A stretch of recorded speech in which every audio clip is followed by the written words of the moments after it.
देखिएगा, हमने इससे पिछले वीडियो में रिएक्शन विद RSH और NaSR के बारे में डिस्कस किया था। इसी में आज हम 4th number reaction with alcohol के बारे में डिस्कस करेंगे। तो आज के वीडियो लेक्चर का point number 4, reaction with alcohol. और अल्कोहल के साथ रिएक्शन होगा तो उसमें होगा फॉर्मेशन ऑफ ईथर का फॉर्मेशन। यहाँ से हमारे पास जो भी हम रिएजेंट यूज करेंगे, तो यहाँ पर हम जो रिएजेंट यूज करेंगे वो होगा NaOR या KOR, अर्थात सोडियम पोटेशियम एल्कोक्साइड। सोडियम या फिर पोटेशियम एल्कोक्साइड को हम यूज करेंगे और इस रिएक्शन को हम बोलते हैं विलियमसन ईथर सिंथेसिस रिएक्शन। तो इसको हम बोलेंगे विलियमसन ईथर सिंथेसिस रिएक्शन। बहुत इंपॉर्टेंट रिएक्शन है ये। और हमारे पास यहाँ से OR- ये न्यूक्लियोफाइल ऑब्टेन होता है और OR- जो न्यूक्लियोफाइल होता है ये स्ट्रोंगर न्यूक्लियोफाइल है, स्ट्रोंगर न्यूक्लियोफाइल है। हैंस ये SN2 रिएक्शन का पार्ट है, अर्थात यहाँ पर कौन सा रिएक्शन होगा, यहाँ पर होगा SN2 रिएक्शन। तो ध्यान दें, हम पढ़ रहे हैं रिएक्शन विद अल्कोहल, इससे ईथर का फॉर्मेशन होगा। इस रिएक्शन को हम विलियमसन ईथर सिंथेसिस रिएक्शन कहते हैं, क्योंकि नीट में 2 बार यहाँ से क्वेश्चन आ चुका है केवल रिएक्शन के नेम से रिलेटेड। और यहाँ पर हम जो रिएजेंट यूज करते हैं वो जनरली सोडियम या पोटेशियम एल्कोक्साइड की फॉर्म में यूज करते हैं। यहाँ से OR- आपका न्यूक्लियोफाइल ऑब्टेन होता है, वो स्ट्रोंगर न्यूक्लियोफाइल होने की वजह से यहाँ पर SN2 रिएक्शन होगा। तो देखिएगा, फर्स्ट रिएक्शन में अगर बात करें तो CH3CH2Cl ये लिया है मैंने 1 डिग्री एल्किल हैलाइड। यह आपका 1 डिग्री एल्किल हैलाइड। इस 1 डिग्री एल्किल हैलाइड पे रिएक्शन कराना चाहता हूँ मैं RONA, सोडियम एल्कोक्साइड आयन के साथ। तो यहाँ से जो रिएक्शन हो जाएगी वो हो जाएगी CH3CH2OR-, ये बन जाएगा। अब हम बात करेंगे इसी में सेकेंड, यहाँ से हम 2 डिग्री एल्किल हैलाइड यूज कर रहे हैं। तो ये 2 डिग्री एल्किल हैलाइड है, इसका रिएक्शन करेंगे हम C2H5ONA sodium ethoxide in presence of DMSO। तो यहाँ से हैलोजन रिप्लेस हो जाएगा और OC2H5 का फॉर्मेशन हो जाएगा। अब हम बात करेंगे 3 डिग्री, ये मैंने 3 डिग्री एल्किल हैलाइड लिया है और इस 3 डिग्री एल्किल हैलाइड पे रिएक्शन कराया है। तो अगर हम 3 डिग्री एल्किल हैलाइड पे रिएक्शन कराएंगे C2H5ONA के साथ, तो ऐसी प्रेजेंस में यहाँ पर जो प्रोडक्ट का फॉर्मेशन होगा वो प्रोडक्ट होगा एल्कीन, अर्थात यहाँ पर एलिमिनेशन रिएक्शन डोमिनेंट होगा, सब्स्टिट्यूशन डोमिनेंट नहीं होगा। उसका रीज़न यह है कि 3 डिग्री एल्किल हैलाइड के प्रेजेंस में सोडियम इथोक्साइड जो है वो स्ट्रॉन्ग बेस की तरह बिहेव करता है। तो ध्यान दें, अगर हम इसके कंडीशन के लिए लिखें तो यहाँ पर पॉइंट होगा elimination reaction more dominant compare to substitution reaction, अर्थात यहाँ पर जो एलिमिनेशन रिएक्शन है वो सब्स्टिट्यूशन रिएक्शन पर डोमिनेंट है। इस वजह से यहाँ पर जो आपका मेजर प्रोडक्ट होगा वो एल्कीन होगा, अर्थात इसको ऐसे भी कह सकते हैं 3 degree alkyl halide in presence of sodium ethoxide. Sodium ethoxide के केस में एलिमिनेशन रिएक्शन डोमिनेट करेगा, सब्स्टिट्यूशन रिएक्शन डोमिनेट नहीं करेगा। इस वजह से यहाँ पर जो प्रोडक्ट का फॉर्मेशन होगा वो एल्कीन होगा। अब हम यहाँ से कुछ पॉइंट्स के बारे में डिस्कस करेंगे। रिलेटेड मैं आपको की पॉइंट्स बताना चाह रहा हूँ। तो फर्स्ट की पॉइंट तो यह है, तो अभी हमने देखा कि ये it is the part of SN2 reaction, ये SN2 रिएक्शन का पार्ट है। और अगर SN2 रिएक्शन का पार्ट है तो इसका मतलब एल्किल हैलाइड जो है वो लेस क्राउडेड होना चाहिए। तो इसके लिए अगर हम बात करें सेकेंड, तो अपने लैब में जो ईथर का फॉर्मेशन होता है वो इसी मेथड के वाया होता है। तो it is important laboratory method for preparation of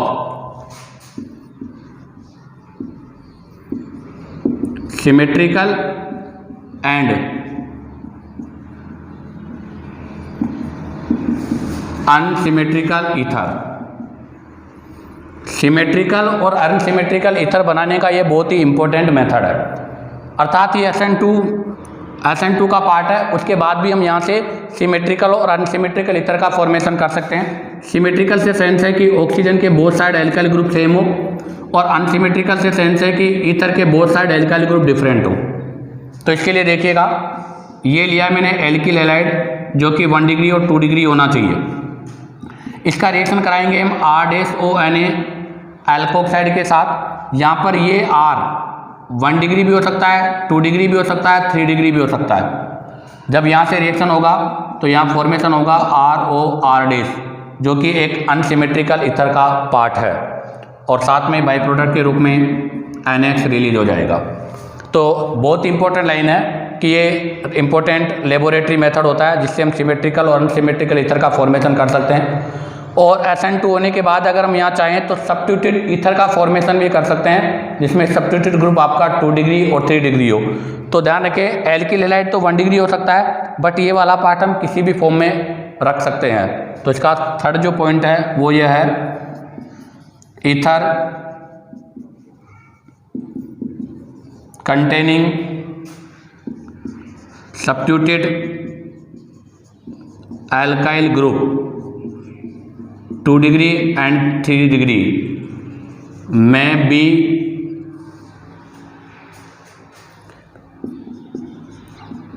prepared by this method।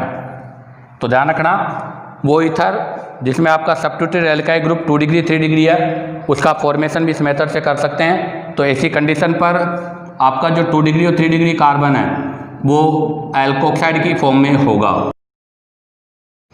अब हम यहाँ से इसके कुछ कंडीशंस, जिन जिन कंडीशंस पे रिएक्शन होता है या पॉसिबल है उनके बारे में डिस्कस करते हैं।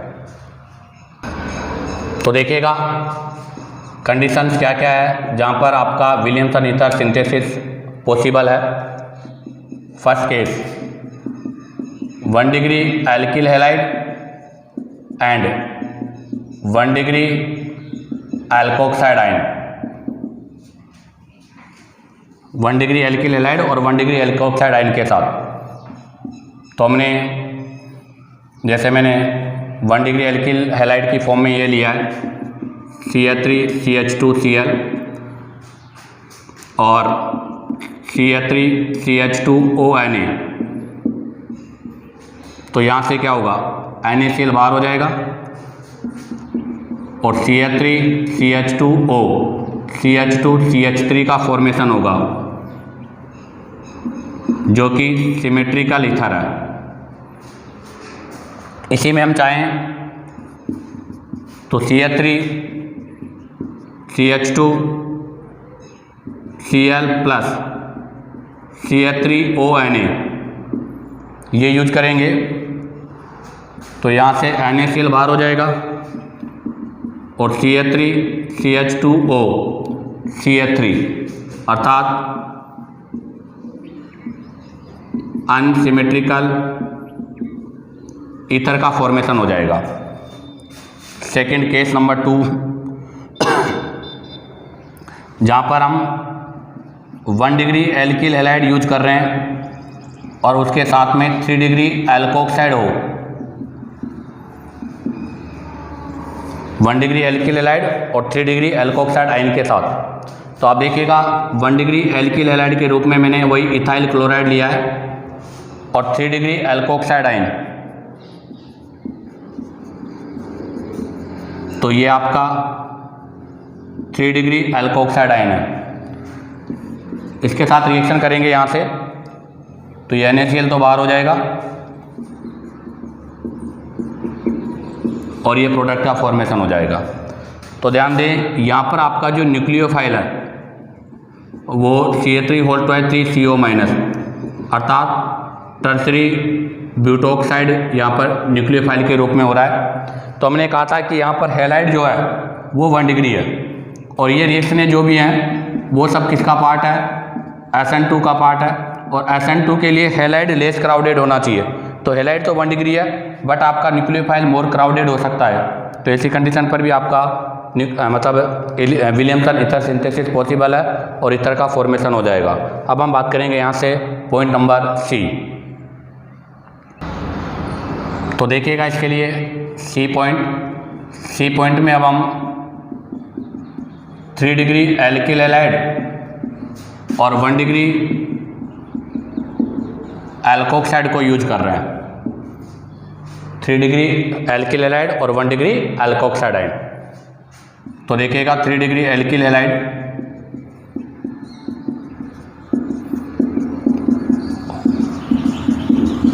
और 1 डिग्री एल्कोक्साइड। तो देखिएगा ये आपका 3 डिग्री एल्किल हैलाइड है तो यहाँ पर मोर क्राउडिंग है और मोर क्राउडिंग होने की वजह से न्यूक्लियोफिलिक सब्स्टिट्यूशन अर्थात SN2 रिएक्शन पॉसिबल नहीं है। तो ध्यान दें ऐसी कंडीशन पर ईथर डज नॉट फॉर्मेड, यहाँ पर ईथर का फॉर्मेशन नहीं होगा। ऐसी कंडीशन पर एलिमिनेशन रिएक्शन अकर होगा और एलिमिनेशन रिएक्शन के वाया एल्कीन का फॉर्मेशन होगा। तो ध्यान दें यहाँ पर ईथर का फॉर्मेशन नहीं होगा, एलिमिनेशन रिएक्शन होगा और एलिमिनेशन के वाया एल्कीन का फॉर्मेशन होगा। तो यहाँ से जो आपके पास एल्कीन बनेगा वो एल्कीन ये होगा। बाई प्रोडक्ट के रूप में मेथेनॉल और NaCl बाहर हो जाएगा। तो ध्यान दें यहाँ पर आपका CH3O- जो है ये स्ट्रॉन्ग बेस की तरह बिहेव कर रहा है जो कि यहाँ से बीटा हाइड्रोजन को एब्स्ट्रैक्ट करके एल्कीन का फॉर्मेशन करता है। तो ध्यान रखना 3 डिग्री एल्किल हैलाइड के केस में ईथर का फॉर्मेशन नहीं होगा, एल्कीन का फॉर्मेशन होगा और ऐसी कंडीशन पर एलिमिनेशन रिएक्शन होगा। अब बात करेंगे point number D. Point number D में vinyl halide plus 1 degree alkoxide ion. तो ऐसी कंडीशन पे ध्यान दें नो NSR, यहाँ पर NSR पॉसिबल नहीं है। उसका रीजन क्या है? तो उसका रीजन है due to resonance partially double bond character produce between carbon and halogen. अर्थात यहाँ पर कार्बन और हेलोजन के बीच में रेजोनेंस के वाया पार्शियली डबल बॉन्ड आता है, इस वजह से सब्स्टिट्यूशन रिएक्शन पॉसिबल नहीं होता। जैसे example CH2 double bond CH, तो आप देखिएगा लोन पेयर सिग्मा पाई, यहाँ पर रेजोनेंस होगा और रेजोनेंस से यहाँ पर पार्शियली डबल बॉन्ड कैरेक्टर होगा। इसके वाया अगर मैं रिएक्शन कराना चाहूँ तो यहाँ पर आपको सब्स्टिट्यूशन रिएक्शन अकर नहीं होगा क्योंकि पार्शियली डबल बॉन्ड की वजह से क्लोरीन और कार्बन बॉन्ड स्ट्रेंथ इंक्रीज हो जाती है। तो विनाइल हैलाइड के कंडीशन पे NSR नहीं होगा, अर्थात यहाँ पर भी ईथर का फॉर्मेशन पॉसिबल नहीं है। अब हम बात करेंगे पॉइंट नंबर ई। तो देखिएगा कंडीशन नंबर ई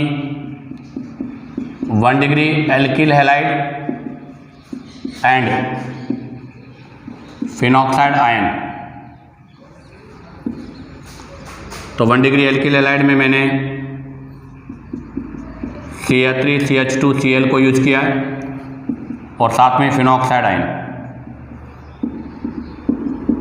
तो यहाँ पर न्यूक्लियोफिलिक सब्स्टिट्यूशन पॉसिबल है और फेनिटोल प्रोडक्ट का फॉर्मेशन हो जाएगा। इसके वाया हम यहाँ से एनीसोल का भी फॉर्मेशन कर सकते हैं। तो यहाँ से NaCl बार होगा और PHOCH3 इसको बोलते हैं एनीसोल। तो यहाँ से एनीसोल का फॉर्मेशन भी पॉसिबल है। अब आता है point number F। Point number F में बेंजील हैलाइड एंड फिनॉक्साइड आयन। तो ध्यान दें, बेंजील हैलाइड के केस में SN1 और SN2 दोनों ही बेटर परफॉर्मेंस करता है। तो यहाँ पर भी आपका SN2 रिएक्शन हो जाएगा और प्रोडक्ट का फॉर्मेशन होगा। तो ये लिया है मैंने बेंजाइल हैलाइड और इसका रिएक्शन कराया है फिनॉक्साइड के साथ। NaCl रिमूव हो जाएगा यहाँ से और ये ईथर का फॉर्मेशन होगा। इसी के साथ ये कंडीशंस कंप्लीट होती है। मतलब ये मैंने आपको 6 कंडीशन बताई है जहाँ पर ईथर फॉर्मेशन पॉसिबल और नॉट पॉसिबल है। इनमें से 2 कंडीशन ऐसी है जहाँ पर ईथर का फॉर्मेशन नहीं होगा। एक तो जब आपका हैलाइड 3 डिग्री हो और एक वो कंडीशन जब आपका हैलाइड विनाइल की फॉर्म में हो। अब हम यहाँ से प्रीवियस एग्जाम में आए हुए क्वेश्चंस के बारे में डिस्कस करेंगे। तो देखिएगा, अब हम नीट में आए हुए प्रीवियस एग्जाम्पल के बारे में डिस्कस करते हैं। तो फर्स्ट क्वेश्चन है नीट 2016 का। उन्होंने साइक्लोपेंटेडिन पर OH दिया है, इसके साथ में NaOH की रिएक्शन कराई है। तो ये बेस है, ये एसिड है। तो ये कौन सा रिएक्शन हो गया? एसिड बेस रिएक्शन हो गया। यहाँ से आपके पास ये सोडियम फिनॉक्साइड आयन का फॉर्मेशन हो गया। अब इस पर CH3 आई, SN2 और ये बन गया ईथर। उन्होंने केवल इतना पूछा था कि इस रिएक्शन का नेम क्या है। तो बहुत सिंपल क्वेश्चन था, विलियमसन अल्कोहल सिंथेसिस। रॉन्ग, क्योंकि अल्कोहल नहीं, ईथर का फॉर्मेशन हो रहा है। तो इसका आंसर होगा B, Williamson ether synthesis reaction. 2015 में भी इसी से रिलेटेड दूसरा क्वेश्चन था, बिल्कुल एजिट यही था। उन्होंने ये लिया है टर्सरी सोडियम एल्कोक्साइड, इसकी रिएक्शन इथाइल क्लोराइड के साथ की है और ये बनाया है। तो देखो यहाँ भी ईथर का फॉर्मेशन हो रहा है, अर्थात SN2 का पार्ट है। आपको बताना है कि इस रिएक्शन को किस नाम से जानते हैं, Etard, Gattermann coach, Williamson synthesis. तो इसका आंसर होगा विलियमसन सिंथेसिस। नेक्स्ट बात करते हैं क्वेश्चन नंबर 3, नीट में आया हुआ है 2014। Among the following sets of reactant which one produce. हमें बताना है एनीसोल का फॉर्मेशन किससे होगा। तो अभी हमने जस्ट इससे पहले आपकी जो ई वाली कंडीशन पड़ी थी, 1 degree alkyl halide phenoxide ion. तो इसके लिए हमें क्या करना होगा, हम यूज करेंगे फिनोल। फिनोल पर हम रिएक्शन कराएंगे NaOH सोडियम हाइड्रोक्साइड। तो यहाँ से बनेगा सोडियम फिनॉक्साइड। तो ये बन गया आपका सोडियम फिनॉक्साइड। इस सोडियम फिनॉक्साइड की रिएक्शन कराएंगे मिथाइल आयोडाइड के साथ। तो यहाँ से हो जाएगा PHOCH3 अर्थात एनीसोल का फॉर्मेशन। तो जस्ट अभी मैंने कंडीशन नंबर ई में इसके बारे में डिस्कस किया था। तो first aldehyde wrong, FeOH neutral HCl, ये तो इसका टेस्ट है, ये भी रॉन्ग है। एनिलीन पर भी इससे फॉर्मेशन नहीं होगा। इसका आंसर होगा B, फिनोल। फिनोल की रिएक्शन NaOH के साथ कराएंगे सोडियम फिनॉक्साइड, उस पर मिथाइल आयोडाइड की रिएक्शन कराएंगे तो एनीसोल का फॉर्मेशन होगा। अब हम बात करेंगे क्वेश्चन नंबर 4। तो देखिएगा question number 4, identify Z in the sequence of reaction. इस रिएक्शन के सीक्वेंस में हमें जेड को आइडेंटिफाई करना है कि यहाँ जेड क्या होगा। तो देखिएगा, सबसे पहले एल्किन पर HBr और परोक्साइड के साथ। तो यहाँ से एंटी मार्कोनी ऑफ रूल लगेगा, एंटी MKW। तो C double bond C, anti Markovnikov of rule के अकॉर्डिंग आपका Br आउटर कार्बन पर ऐड हो जाएगा। अब इसकी रिएक्शन कराएंगे हम ETONA के साथ रिएक्शन कराएंगे। तो यहाँ से क्या होगा, विलियमसन ईथर सिंथेसिस रिएक्शन होगा। तो यहाँ से NaBr बाहर हो जाएगा और ये ग्रुप इसके साथ ऐड हो जाएगा। तो ये आ जाएगा ये। तो आप देखिएगा ऐसा ऑप्शन कौन सा है। तो इसका आंसर होगा फर्स्ट। सेकंड क्वेश्चन है, ये IIT में आया हुआ क्वेश्चन है। पहले रिएक्शन करवाना है एक्वस NaOH। तो ये बेस है, ये एसिड है। तो फर्स्ट तो एसिड बेस रिएक्शन होगा। तो एसिड बेस रिएक्शन के वाया जो प्रोडक्ट बनेगा वो ये होगा। अब इस पर रिएक्शन कराना है मिथाइल आयोडाइड, तो जब यहाँ से हम मिथाइल आयोडाइड कराएंगे तो ये विलियमसन ईथर सिंथेसिस होगा, सोडियम आयोडाइड रिमूव हो जाएगा और यहाँ से जो प्रोडक्ट का फॉर्मेशन होगा वो ये हो जाएगा। इसी के साथ ये प्रीवियस एग्ज़ाम के क्वेश्चन कंप्लीट होते हैं। अब हम इसके कुछ अदर्स एग्जाम्पल्स के बारे में डिस्कस करेंगे। तो देखिएगा, फर्स्ट क्वेश्चन है सोडियम फिनॉक्साइड और इसका रिएक्शन कराना है हेलो एरिन्स के साथ, और हमें पता है कि हेलो एरिन्स NSR शो नहीं करता, तो इसका मतलब ये रिएक्शन पॉसिबल नहीं है, यहाँ से ईथर का फॉर्मेशन नहीं होगा, तो इसका आंसर होगा D, none. Question number 2, Williamson synthesis involve, अर्थात विलियमसन सिंथेसिस जो रिएक्शन होता है वो किसका पार्ट है? तो विलियमसन सिंथेसिस जो रिएक्शन है वो SN2 रिएक्शन का पार्ट है। तो SN1 mechanism wrong, electrophilic substitution wrong, SN2 mechanism, तो आंसर होगा SN2 mechanism. Question number 3, in the Williamson synthesis of ether given by the general equation, अर्थात ईथर फॉर्मेशन का ये जनरल इक्वेशन है, alkyl halide sodium alkoxide के साथ ether का formation हो रहा है। आपको बताना है RX फॉलो सीक्वेंस, इनमें एल्किल हैलाइड हम क्या यूज करें? तो हमें पता है कि ये कौन सा रिएक्शन है, SN2, और SN2 रिएक्शन में क्राउडिंग क्या होनी चाहिए, लेस, तो ऑर्डर होगा मिथाइल हैलाइड, फिर 1 डिग्री, फिर 2 डिग्री और सबके लास्ट में होगा 3 डिग्री। तो इसके लिए बेटर आंसर होगा आपका फर्स्ट। सेकंड में 3 डिग्री दे रखा है मोर, जो रॉन्ग है, यहाँ पर सीक्वेंसी रॉन्ग है, यहाँ पर भी 3 डिग्री दे रखा है, वो भी रॉन्ग है। अब हम बात करेंगे क्वेश्चन नंबर 4। तो देखिएगा question number 4, which configuration will be adapt by the product at carbon atom mark 1 2 respectively in the given product. आपको ये प्रोडक्ट गिवन है और इसके अंदर ये मार्क 1 नंबर कार्बन, ये 2 नंबर कार्बन है, हमें बताना है कि इनका कॉन्फ़िगरेशन क्या होगा। तो देखिएगा रिएक्शन क्या है, ये एल्किल हैलाइड है और इसके साथ में रिएक्शन कराई है ये। तो देखो मैंने आपकी बार सल्फर को यूज किया है ऑक्सीजन के स्थान पर, तो सोडियम एल्कोक्साइड नहीं है, सोडियम के साथ सल्फर यूज हुआ है, तो ये कौन सी रिएक्शन का पार्ट है, SN2 रिएक्शन का पार्ट है। और SN2 रिएक्शन का पार्ट है तो यहाँ क्या होगा, इन्वर्जन। तो हैलाइड का जो कॉन्फ़िगरेशन है वो क्या होगा, इन्वर्ज होगा। तो इसका कॉन्फ़िगरेशन डी है तो ये डी रहेगा, बट इसका कॉन्फ़िगरेशन डी है तो ये किस में चेंज हो जाएगा, एल में। तो इसका मतलब ये डी होगा और ये एल होगा, तो इसका बेटर आंसर होगा second. Question number 5, CH3I methyl iodide का रिएक्शन तो आपके ओनली फिनॉक्साइड आयन के साथ करना है, तो क्या होगा, यहाँ से ये मिथाइल ग्रुप इसके साथ ऐड हो जाएगा, तो मेजर प्रोडक्ट बन जाएगा आपका एनीसोल, तो इसका आंसर होगा सी। अब हम बात करेंगे क्वेश्चन नंबर 6। तो देखिएगा question number 6, ethyl sodium ethoxide ion है, इसका रिएक्शन इथाइल क्लोराइड के साथ कराना है, तो ये SN2 का पार्ट है, तो यहाँ से NaCl बाहर हो जाएगा, तो 2 कार्बन इधर और 2 कार्बन इधर, सिमेट्रिकल ईथर का फॉर्मेशन होगा, तो इसका आंसर होगा बी। नेक्स्ट क्वेश्चन है, इंपॉर्टेंट क्वेश्चन है ये, थोड़ा टिपिकल भी है। पहले NaOH के साथ रिएक्शन कराना है, तो NaOH के साथ क्या होगा, SN2, तो ये OH इसको रिप्लेस करेगा, तो यहाँ पर आपके जो प्रोडक्ट का फॉर्मेशन होगा उसमें यहाँ पर OH आ जाएगा। अब हमें पता है एल्कोहल इलेक्ट्रोफाइल न्यूक्लियोफाइल बोथ की दोनों की तरफ योग करेगा, तो ये अपना H इसको प्रोवाइड करेगा, तो जैसे ही अपना इसको H प्रोवाइड करेगा, OH यहाँ पर H और प्लस, और ये ग्रुप इसके साथ ऐड हो जाएगा,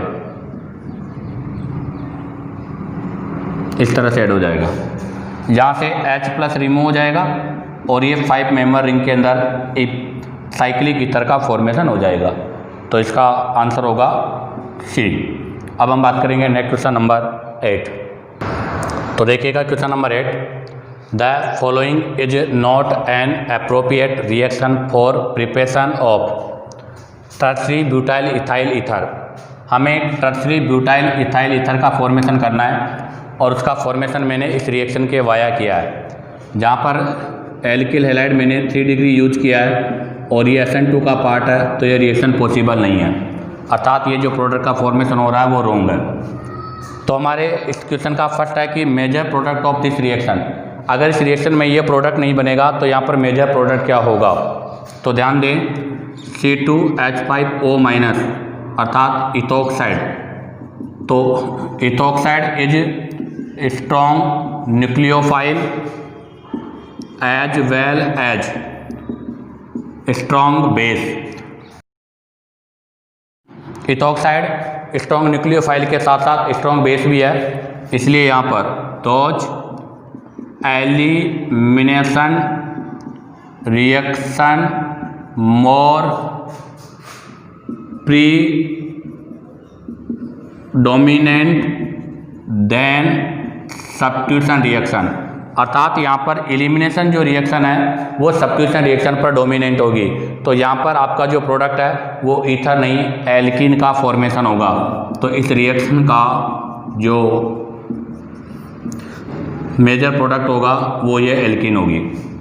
सेकेंड देखिएगा, second question, right suitable reaction for the preparation of tertiary butyl ethyl ether, अर्थात इस रिएक्शन से टर्शरी ब्यूटाइल इथाइल ईथर का फॉर्मेशन नहीं होगा। तो इसके फॉर्मेशन के लिए हम क्या करेंगे, तो पहले तो आप टर्शरी ब्यूटाइल इथाइल ईथर का स्ट्रक्चर देखो। तो ये स्ट्रक्चर हो गया टर्शरी ब्यूटाइल इथाइल ईथर। अब आप देखो ऑक्सीजन के वन साइड इथाइल है, तो वन साइड तो लेंगे इथाइल ग्रुप, और हमें पता है ये कौन सा रिएक्शन है, SN2 रिएक्शन है। तो आपका हैलाइड लेस क्राउडेड होना चाहिए, तो इथाइल वाला तो हो जाएगा हैलाइड जो कि 1 डिग्री है, और बचा हुआ ये पार्ट है ये आपका हो जाएगा एल्कोक्साइड। तो ये हो जाएगा आपका टर्शरी ब्यूटाइल एल्कोक्साइड आयन।